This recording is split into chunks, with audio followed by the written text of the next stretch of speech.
Assalamualaikum warahmatullahi wabarakatuh. Saat ini kami berada di perbukitan di Kajoran dan di depan kami ada dua bendera merah putih dan bendera Nahdlatul Ulama.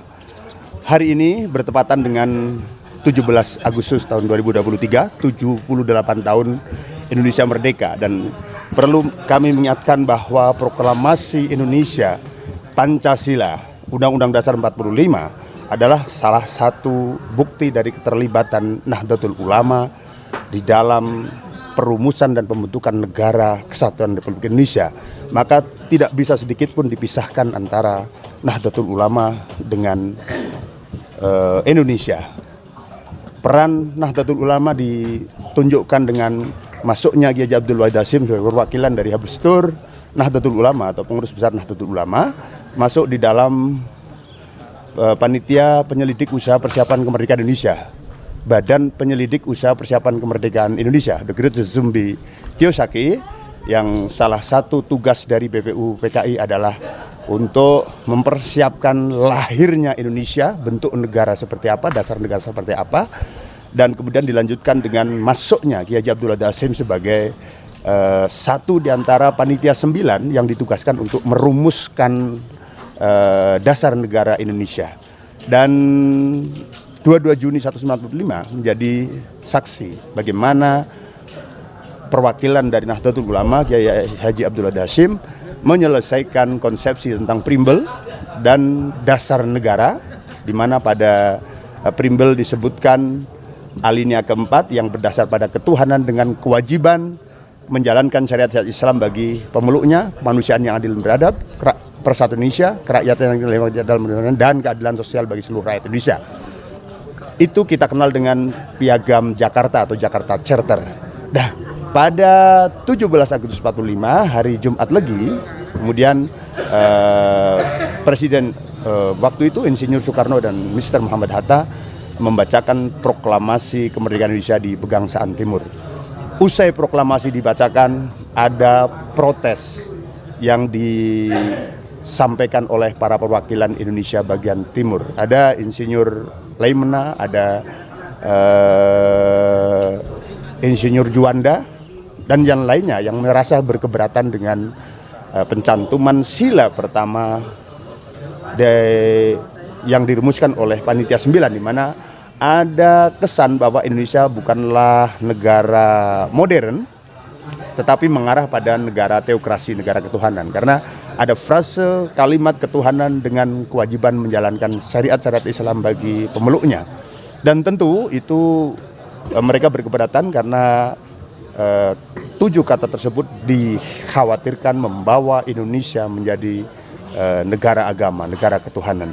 Atas hal tersebut, kemudian Insinyur Soekarno dan Mr. Muhammad Hatta saat itu belum ditetapkan sebagai presiden, karena ditetapkan presiden sehari setelah proklamasi 18 Agustus 45, melakukan konsultasi terbatas antara dengan Kiai Haji Abdul Wahid Hasyim mengenai keberatan dari masyarakat Indonesia Timur.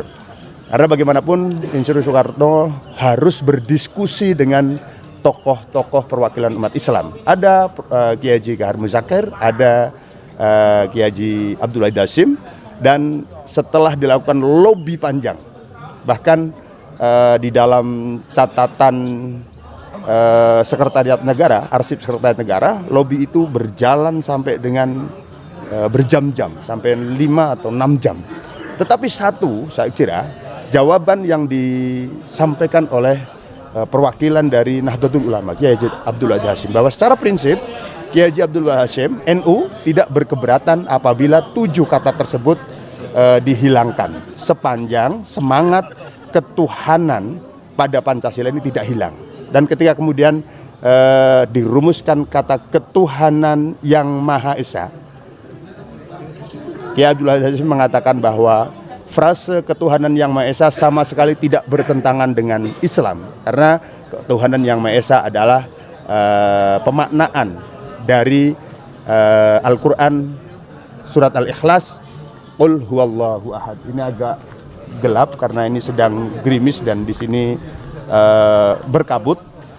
Dan di tempat ini, di Pondok Pesantren Bodo, yang diasuh oleh Kiai Abdul Hamid Kajoran menjadi satu saksi ketika tahun 82-an pemerintah mencoba memaksakan untuk menjadikan Pancasila sebagai azas tunggal.